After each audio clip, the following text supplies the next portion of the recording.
Houve um acidente nuclear na União Soviética, e os soviéticos admitiram que ele aconteceu.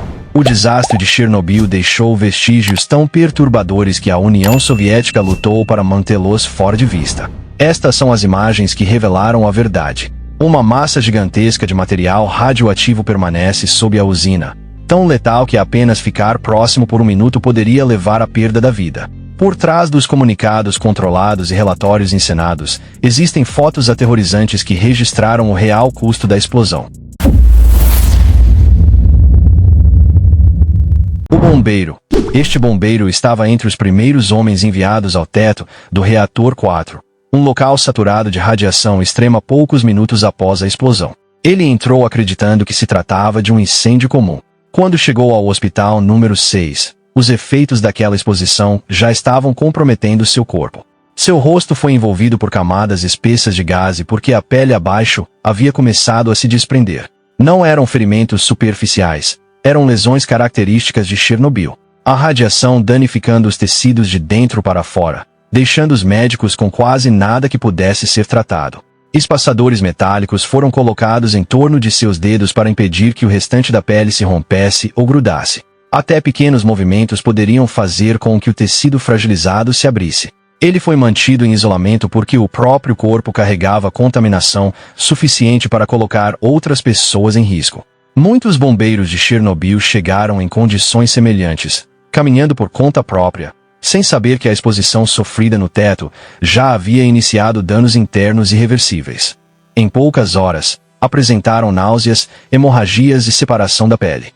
Em poucos dias, a maioria não tinha possibilidade de recuperação. O leitão recém-nascido alterado. A radiação esteve presente nas fazendas ao redor de Chernobyl por anos. Quando esse leitão nasceu, em 1989, ele apresentava o corpo deformado e os membros curvados em ângulos não naturais.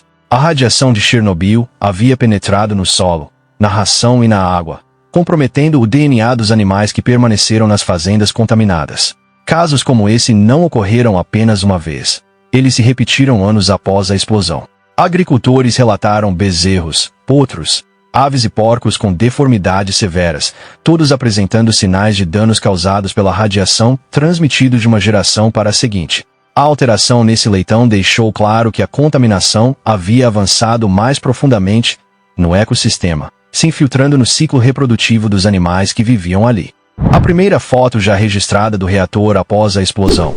Esta imagem foi feita em 27 de abril de 1986, por volta das 4 da tarde, apenas 14 horas depois de o reator ter explodido.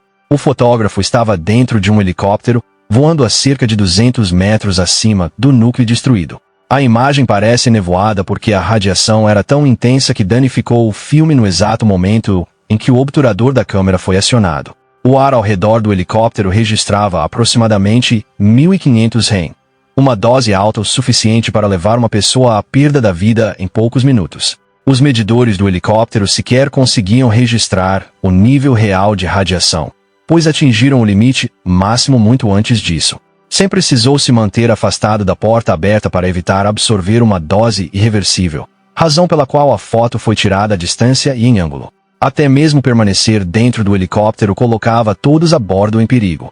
Esta imagem foi proibida porque mostrava com precisão o quão grave a situação realmente era. O reator não estava apenas danificado, ele estava completamente exposto, com o núcleo aberto ao ambiente. O governo soviético ainda afirmava que o acidente era pequeno e estava sob controle. Evacuação em massa de Pripyat. Esta fotografia, feita em 27 de abril de 1986, mostrou moradores de Pripyat embarcando em ônibus e caminhões menos de 36 horas após a explosão. Ninguém usava máscaras de proteção porque as autoridades insistiam que não havia perigo grave e que a situação na usina estava sob controle. As pessoas foram orientadas a levar apenas documentos e alguns itens pessoais, pois a evacuação seria temporária. Animais de estimação e animais de criação foram deixados para trás, presos em casas e quintais. A mensagem inicial do governo ao público era simples. Um pequeno incêndio havia ocorrido, tudo estava contido e não existia ameaça aos civis. Mas essa imagem mostrava exatamente o contrário. Uma cidade inteira sendo esvaziada em um único dia. Mais de 49 mil pessoas foram removidas imediatamente, seguidas por dezenas de milhares de moradores de cidades vizinhas, à medida que os níveis de radiação subiam muito além do que havia sido admitido oficialmente. O bezerro alterado. 2 anos após Chernobyl, animais continuavam nascendo com alterações severas. Em uma fazenda contaminada na Ucrânia, nasceu um bezerro com as pernas tão deformadas que ele não conseguia ficar em pé nem sobreviver. Suas deformações eram resultado de danos no DNA causados pela radiação. O mesmo impacto genético observado em aves, vacas, porcos, insetos e outros animais de criação em toda a região de Chernobyl. Esse bezerro se tornou um dos exemplos mais claros do que a exposição prolongada à precipitação radioativa estava provocando nos animais nascidos em áreas contaminadas. As alterações eram tão extremas que cientistas produziram uma imagem em tamanho real do animal e a enviaram diretamente a Mikhail Gorbachev, numa tentativa de forçar o governo a reconhecer a gravidade do problema. A mensagem era impossível de ser ignorada. Chernobyl ainda estava alterando a biologia de todas as espécies que viviam na zona afetada. Peixes inchados atingidos pela radiação. Nas horas seguintes à explosão de Chernobyl, algo saiu completamente do controle no lago de resfriamento da usina. Peixes de grande porte começaram a emergir à superfície em enormes quantidades, com os corpos inchados, amolecidos e sem sinais de vida. Esses peixes haviam absorvido doses extremamente altas de radiação poucas horas após a explosão. Seus corpos se deformaram e perderam consistência, um sinal claro de colapso dos tecidos internos causado, não por doença ou poluição comum, mas por exposição radioativa direta. Eles flutuavam em grande número, sendo afetados tão rapidamente que trabalhadores conseguiam retirá-los da água com as próprias mãos. O lago fazia parte originalmente do sistema de resfriamento do reator, projetado para regular as turbinas da usina. Após a explosão, ele se transformou em uma armadilha de alta radiação, puxando água e detritos contaminados diretamente para o ecossistema. Tudo o que entrava ali, peixes, insetos e aves, sofria perda da vida quase imediata. O ginásio escolar abandonado de Pripyat, antes da explosão. Este ginásio era preenchido todas as semanas pelo som de crianças correndo, gritando e brincando. Ele fazia parte da escola número 3 de Pripyat, construída para as famílias dos trabalhadores da usina de Chernobyl. Hoje, o local está silencioso e em colapso. O piso de madeira está rachado, deformado e coberto por poeira, vidro quebrado e detritos em decomposição. As tabelas de basquete ainda pendem em cada extremidade, mas estão tortas e prestes a cair. Equipamentos esportivos antigos permanecem espalhados pelo chão, incluindo bolas murchas, cordas emaranhadas e aros amassados. Na imagem, parte do teto desabou, deixando uma abertura irregular por onde entra uma luz fria e acinzentada. Essa claridade não torna o ambiente mais seguro, apenas expõe os danos. As paredes, antes pintadas de verde, agora estão manchadas por infiltrações e mofo. Armários enferrujados se inclinam para o lado, enquanto tábuas quebradas e painéis caídos formam um labirinto de riscos pelo chão. Embora décadas tenham se passado, o ginásio continua perigoso. A poeira no interior contém partículas radioativas que aderem à superfície e se espalham no ar quando perturbadas. Os níveis de radônio permanecem altos o suficiente para representar um risco grave à saúde. Sala 30512. Uma nova fotografia feita nas profundezas de Chernobyl revela uma das áreas mais perigosas que ainda permanecem nas ruínas do reator. A imagem mostra parte da sala 30512, uma câmara subterrânea soterrada sob concreto e metal colapsados. À primeira vista, o local parece um espaço de armazenamento abandonado, mas revela algo muito mais alarmante. O combustível nuclear preso nessa sala começou a reagir novamente. Quando o reator 4 explodiu, em 1986, o combustível derreteu e se misturou com areia, aço e materiais do reator. Isso formou massas sólidas conhecidas como materiais contendo combustível, que se espalharam pelos níveis inferiores como lava endurecida. Esses materiais continuam extremamente radioativos, e a sala 30512 abriga algumas das maiores concentrações. Eles permanecem sob escombros instáveis que não foram removidos há décadas. Nos últimos anos, sensores instalados no local detectaram um aumento constante na atividade de nêutrons. Isso não é uma oscilação inofensiva. Significa que o combustível nuclear está lentamente iniciando um novo processo de fissão. A reação se intensifica silenciosamente, fora de vista, em um espaço selado onde ninguém pode intervir sem expor trabalhadores a níveis críticos de radiação. Vilas soterradas por tratores. Nesta cena, um trator empurra uma casa em direção a uma vala profunda escavada para enterrar toda a estrutura. Equipes de limpeza passaram pelas vilas marcando os edifícios com grandes letras X pintadas, identificando tudo o que não podia ser descontaminado. Depois de marcadas, as casas eram esmagadas e empurradas para dentro das valas. Escolas, celeiros, residências rurais e quarteirões inteiros seguiram o mesmo destino, apagados em questão de horas. Essas cidades não foram simplesmente abandonadas. Elas foram enterradas de forma deliberada porque a radiação havia penetrado em todas as partes do ambiente. A madeira, o solo, os telhados e as fundações absorveram a contaminação de maneira tão profunda que nenhum método de limpeza poderia torná-los seguros novamente. Em muitos locais, os trabalhadores cobriram as valas com concreto para aprisionar os detritos radioativos. Vegetais supostamente não contaminados, feita em maio de 1986, poucas semanas após a explosão. Esta foto mostra uma banca de mercado cheia de tomates, pepinos e pimentões. Acima deles, havia uma placa em alemão informando que eram oferecidos vegetais não contaminados vindos de estufas. A mensagem não era destinada aos moradores locais, mas a repórteres estrangeiros e autoridades que o governo precisava tranquilizar.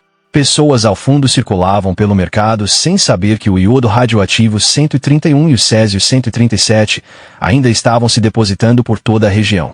A contaminação já estava presente no solo, na água e no ar, até mesmo produtos cultivados em estufas podiam representar risco, dependendo do método de cultivo. Nada disso foi comunicado ao público. O que torna a imagem ainda mais impactante é a falsa sensação de segurança. Famílias compravam alimentos acreditando estar protegidas, enquanto as autoridades sabiam que isso não era verdade. O pé de elefante.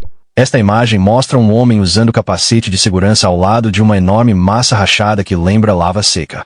Esse objeto é conhecido como o pé de elefante e representa uma das maiores concentrações de radiação já produzidas pela ação humana.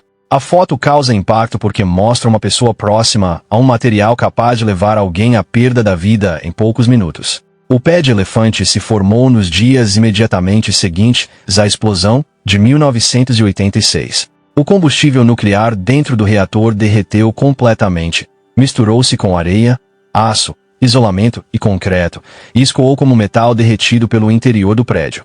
Ele atravessou pisos e tubulações até se acumular em uma câmara abaixo do reator. O que restou foi uma massa sólida de córion radioativo tão intensa que, na época, os primeiros registros ultrapassaram todos os limites dos instrumentos. Permanecer ao lado dela por apenas 60 segundos significava exposição extrema. Em poucas horas, a pessoa começaria a passar mal e pouco depois perderia a vida. Mesmo uma década depois, a radiação ainda era forte o bastante para danificar sensores de câmeras e distorcer fotografias. Por isso, as autoridades soviéticas restringiram o acesso e mantiveram imagens como essa longe do público. O homem na foto é Artur Korniev, um dos trabalhadores responsáveis por localizar os pontos mais perigosos de radiação dentro das ruínas do reator. Ele se aproximou do pé de elefante mais vezes do que qualquer outra pessoa, muitas vezes sem um traje completo de proteção, devido à falta de equipamentos. O fato de ele estar tão próximo, posando calmamente para a câmera, torna a imagem ainda mais inquietante. O pé de elefante parece uma escultura, mas é um perigo silencioso. Floresta Vermelha. Uma das fotos mais proibidas e perturbadoras da zona de exclusão de Chernobyl mostra uma área da chamada Floresta Vermelha, o trecho de terra mais radioativo próximo à usina. A imagem registra o solo queimado, troncos escurecidos e agulhas de pinheiros congeladas, em um tom alaranjado, antinatural. Essas árvores foram atingidas 2 vezes. A primeira perda da vida ocorreu em 1986, quando absorveram uma dose extrema de radiação poucas horas após a explosão do reator. A segunda ocorreu 30 anos depois, quando um grande incêndio florestal atravessou a região em 2016 e queimou grande parte do que ainda restava. A Floresta Vermelha cobre cerca de 5 a 8 quilômetros quadrados. Recebeu esse nome porque a radiação alterou a cor das agulhas dos pinheiros de verde para um vermelho alaranjado, intenso, antes de elas secarem. Autoridades soviéticas enterraram muitas das árvores afetadas em valas, mas grandes áreas foram deixadas no local, perigosas demais para serem manuseadas. A floresta nunca voltou ao seu estado original. No lugar, Surgiram ao longo dos anos pequenos focos de nova vegetação, principalmente árvores caducas, que suportam melhor a radiação do que os pinheiros. O incêndio de 2016 apagou grande parte desse lento progresso. Ele consumiu aproximadamente 80% da floresta e lançou partículas radioativas de volta ao ar. A foto feita depois mostra uma paisagem praticamente sem vida. O solo está comprometido. Equipes científicas que entraram na área relataram níveis alarmantemente baixos de atividade biológica. Até organismos responsáveis pela decomposição da matéria orgânica, como minhocas, quase desapareceram. Medições de radiação em áreas de teste indicaram níveis de exposição variando de cerca de 15 microgramas por hora a mais de 600 microgramas por hora. Esses valores explicam por que a Floresta Vermelha se tornou um dos locais mais restritos de toda a zona e por que as autoridades soviéticas nunca quiseram que o mundo visse o que o desastre realmente havia criado. O Melro de Chernobyl. Nos anos seguintes ao desastre de Chernobyl, começaram a surgir relatos de uma criatura estranha vista dentro e ao redor da zona de exclusão. Ela ficou conhecida como o Melro de Chernobyl. Testemunhas descreveram uma figura grande, semelhante a uma ave escura, com uma envergadura incomumente ampla e olhos vermelhos brilhantes. Por causa dessas características, muitos a compararam ao Mothman, uma criatura do folclore norte-americano relatada pela primeira vez na Virgínia Ocidental, na década de 1960. O Mothman era descrito de forma muito semelhante e acabou associado a desastres, especialmente ao colapso de uma ponte, ganhando fama como uma figura de aviso que surge antes de grandes tragédias. Os avistamentos do Melro geralmente aconteciam perto de cidades abandonadas, florestas e ruínas da usina. Aqueles que afirmavam tê-lo visto diziam que a criatura não se comportava como uma ave comum. Frequentemente permanecia em silêncio, observava a distância e aparecia de repente antes de desaparecer. Alguns acreditavam que sua presença indicava que algo negativo estava prestes a ocorrer, reforçando a comparação com a lenda do Mothman. Diversos relatos afirmaram que ao menos uma fotografia do Melro foi feita pouco depois do desastre, mas ela nunca foi divulgada. Durante esse período, a União Soviética controlava rigidamente toda a informação relacionada a Chernobyl. Imagens que pudessem causar pânico, sugerir alterações biológicas ou indicar consequências de longo prazo eram rotineiramente confiscadas ou classificadas. Uma explicação possível é psicológica. Após uma grande tragédia, pessoas vivendo sob medo, sigilo e exposição à radiação podem interpretar sombras, animais ou até efeitos do estresse como algo sobrenatural. Outra explicação é biológica. Alguns pesquisadores sugerem que o Melro poderia ser um animal real alterado pelo ambiente, como uma grande coruja ou uma cegonha, cuja aparência teria sido modificada pelos danos ambientais. O agricultor sueco com traje de proteção contra a radiação. Poucas semanas após a explosão de Chernobyl, a radiação alcançou fazendas a centenas de quilômetros de distância. Em uma região rural da Suécia, um agricultor precisou trabalhar em seus próprios campos vestindo um traje completo de proteção, com luvas e máscara, depois que o feno apresentou contaminação radioativa. Isso não ocorreu próximo ao local do reator. Foi a mais de aproximadamente 960 quilômetros de Chernobyl. A precipitação radioativa cruzou fronteiras e se espalhou pela Europa em poucos dias, contaminando áreas agrícolas comuns sem qualquer aviso. A Suécia foi o primeiro país a perceber que algo estava errado. Apenas 2 dias após a explosão, alarmes de radiação na usina nuclear de Forsmark dispararam, indicando níveis altos demais para terem origem local. Quando trabalhadores suecos analisaram seus sapatos e roupas e encontraram contaminação, ficou claro que a origem vinha do leste. Essa descoberta forçou a União Soviética a admitir publicamente o acidente. Iodo radioativo 131, césio 137 e estrôncio 90 se depositaram em pastagens, lagos e florestas. Leite, carne, renas, peixes, cogumelos e animais silvestres foram afetados. Alguns alimentos precisaram ser retirados das prateleiras. Verificações de segurança tornaram-se obrigatórias. Regiões inteiras passaram a exigir monitoramento de longo prazo. O que torna essa foto tão impactante é a mensagem que ela transmite. Chernobyl não ficou restrita à Ucrânia. Atingiu pessoas que não tinham qualquer ligação com o reator, pessoas que acordaram certa manhã e descobriram radiação em suas fazendas, em seus campos e em seus alimentos. Sapos de Chernobyl.